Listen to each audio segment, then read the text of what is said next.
આપ સર્વને હર હર મહાદેવ। આવો આપણે સાથે મળી અને કાશી નગરીનો ઇતિહાસ જાણીએ।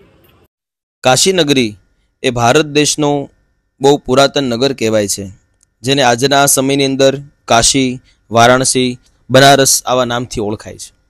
એ પવિત્ર જગ્યાએ કથાના માધ્યમથી અમે આવેલા અને દર્શન તુલ્યનો લાભ લીધો, જેમાં કાશી નગરી એમાં ભાગીરથી ગંગાજીના તટે આવેલ છે, એમનો પણ અનન્ય દર્શનનો લાભ થયો।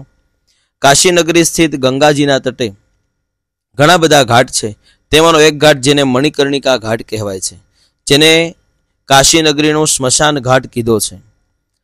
શાસ્ત્રો દ્વારા કહેવાય છે કે 24 કલાક સુધી અહીંયા સ્મશાનનો અગ્નિ શરૂ રહે છે, અને જે વ્યક્તિ કોઈ ભાગ્યશાળી હોય, ભાગ્યમાં લખાયેલું હોય, એને સ્મશાન યાત્રા અહીંયા આવે છે અને એને અગ્નિદા મળે છે અને એને સીધો કૈલાસધામનો માર્ગ મળે છે।